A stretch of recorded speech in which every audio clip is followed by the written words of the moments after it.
guys, it's Cassie. Welcome to my channel. If you're new, welcome back if you're a seasoned subscriber. Today I'm going to be talking about the designer items that I'm glad I didn't buy. Guys, if you're new here, my name is Cassie. I'm a self-diagnosed luxury addict. I put out videos on Wednesdays and Fridays, sometimes Mondays, so if you like luxury fashion, then you're probably gonna love it here. So head down there, subscribe, turn on the bell, become a member of our luxury addicted family. When are we going to rehab? Never. Guys, are you ready? Let's go. You know what? In the world of luxury, more often than not, we stay up at night. I don't know about you. We stay up at night thinking about, damn, should have bought that. Damn, saw that woman walking and she has that thing that I thought about getting and I didn't pull the trigger on and she looked amazing and I would have looked amazing and I should have bought it. But what about the items that actually we're quite glad that we didn't buy for whatever reason? So those are things I'm going to jump in today. I have 8 items for you and I'm going to kick it off with an item that was in my wish list towards the end of last year. I think it was on my Christmas wish list. I was gunning for this item and I wanted it. This is the Nicole Benisti puffer jacket. Ended up trying it on, and when I tried it on, I mean she's glorious and amazing and we stand. Except for the fact that something inside me was just not quite there. And always listen to yourself and your gut and your intuition, whatever that little thing is, that voice inside your head that's telling you, there's something, you're not 100%. You know, you have to be 100%. You have to be in love with the item. You have to live and breathe everything about the item before you should pull the trigger and hand over your card, you know? And I just wasn't getting that vibe from this jacket. I was like, she's beautiful and we love her, but there's just, I don't know what it is, but I don't want to hand my card over, you know? And I now think that it is basically because my Kenzo puffer jacket that I always bring out every winter, love that jacket, perfect cut and style for me. I feel like it's too similar to that, and if I'm going to be dropping I think that was 1,200 or something, if I'm going to be dropping that amount of money on a designer outerwear, she should be a statement. She shouldn't be anything near to what I already have.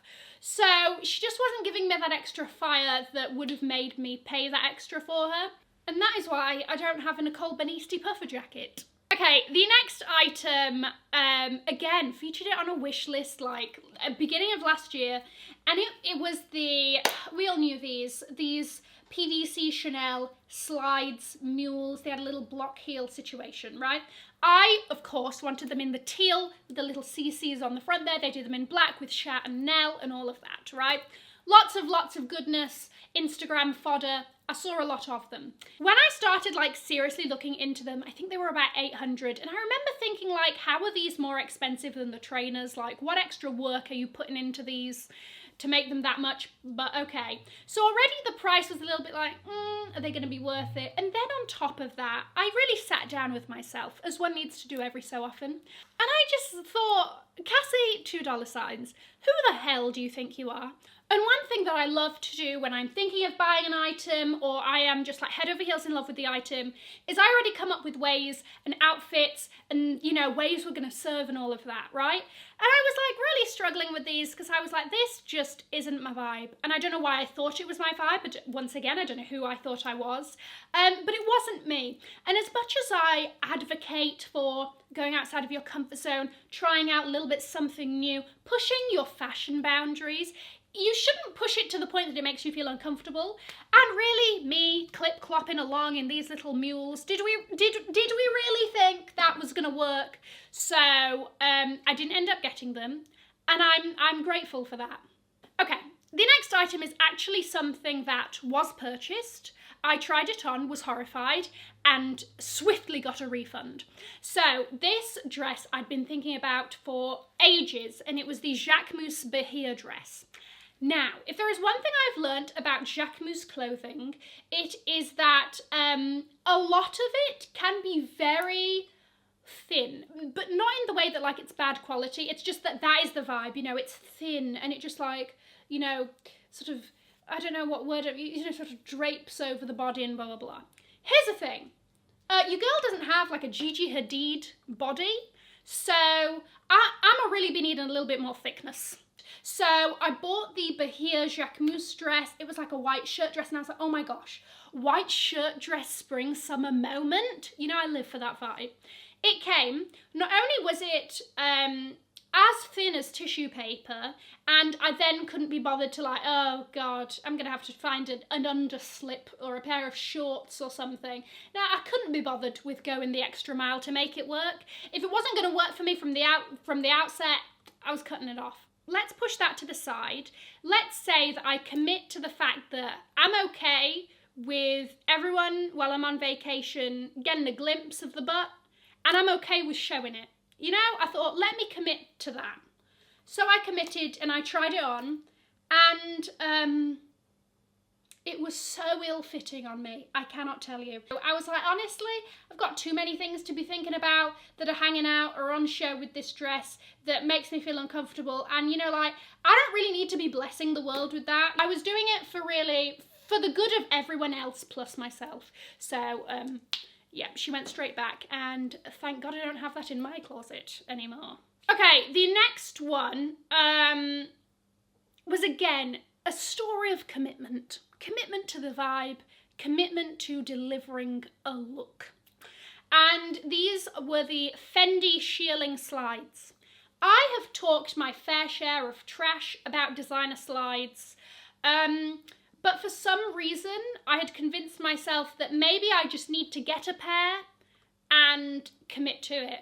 And maybe I can make it work. Look, I have no doubt in my mind, and I know full well that they are extremely comfortable, and there's a reason why everyone loves them. So I thought maybe I just need to find the pair for me. And once again, it was just like, am I just committing to something because I think I should have this in my wardrobe, and everyone else keeps going on about it, so maybe I just need to also jump on the bandwagon? And then I thought, you know what, no. I looked at them and I thought, you know what, my thing is that they just don't look cute on the feet. You know, they're wide and stuff, and they just like look a little bit bulky. You know, I thought, let's just cut those off. So there we go, Fendi Shearling slides, no thank you. Okay, so now we're going to talk about a bag. A bag that I was in love with, and I thought, wow, what a piece to add to my collection. And fair enough, if I'd have bought it, she would have still been a piece, and I would have still loved her, and she would have still been a part of my collection. This is the Louis Vuitton duffel bag. Cute bag, love the concept, living for all of that. The problem with this bag is that, once again, I wasn't 100% committed. I think I had my eyes on other bags at the time. Much like relationships, if you're not 100% obsessed with the thing, don't commit to it, especially if you've got wandering eyes, you know? So I thought it's best for the both of us if I don't get this bag. The other thing is that the kind of fastening bit I thought was cute to begin with, and then the prospect of it started to like, I was just thinking, in practice, is that going to piss me off? And stuff like that. So once again, I had too many questions that I just thought it's best if we don't jump into this relationship and then it end, you know? So the next bag that I was super close to pulling the trigger on, and I'm so glad that I didn't because of the bag that then came after it, was Fendi Baguette relaunched. You know how much I love the Baguette and its versatility. And the leather ones came out and I wanted to get one, and then I was like, no, I think I'm going to wait. I think they're going to do more, you know, variations. Then they came out with the denim one with like an orange trim. And I tried it on and I was like, I'm loving it. But it was in like, I think it was only available in the large size. And then again, my heart was like, oh, not quite there. And then guess what? Then this bad boy came out. Not only did she come in the regular size, but so much more my vibe. So there we go. Sometimes, another lesson to be learned is that sometimes when your heart is saying like, not 100%, or not like there's something a bit off on this, it's because better things are coming. Okay, the other thing that I didn't buy, and I keep thinking I should buy, and then I keep having a talk to myself and say, Cassie, you know yourself, this is going to get ruined, are the Louis Vuitton house slippers. What a moment, what a flex.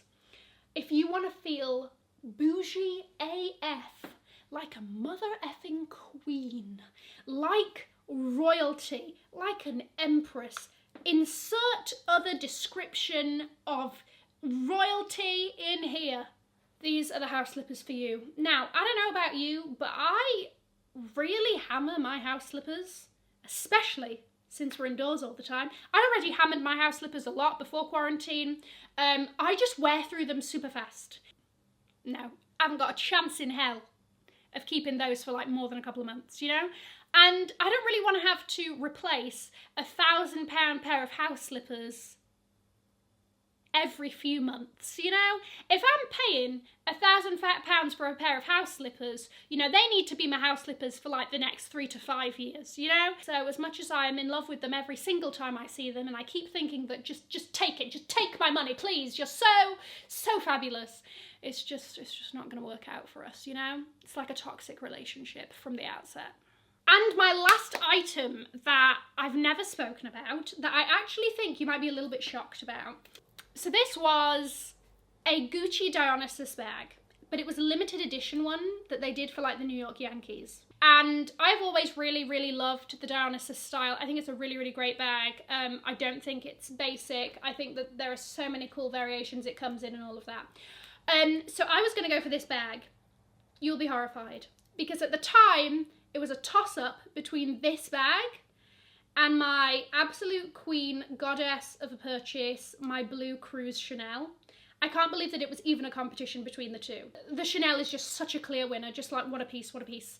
And I obviously ended up going for the Chanel, so this one kind of got kicked to the curb. And I'm very happy that I did, because imagine if I'd have bought that Gucci Dionysus and passed up on that. Wow. I don't even want to think about that alternate reality. But guys, let me know in the comments what are some pieces that you were considering and you decided no, and that you're happy that you made that decision. I'm going to leave a link to another video here in case you're ready to carry on the party. Have an amazing morning, afternoon, or evening, wherever you are, and I will see you in my next video. Mwah. Bye, guys.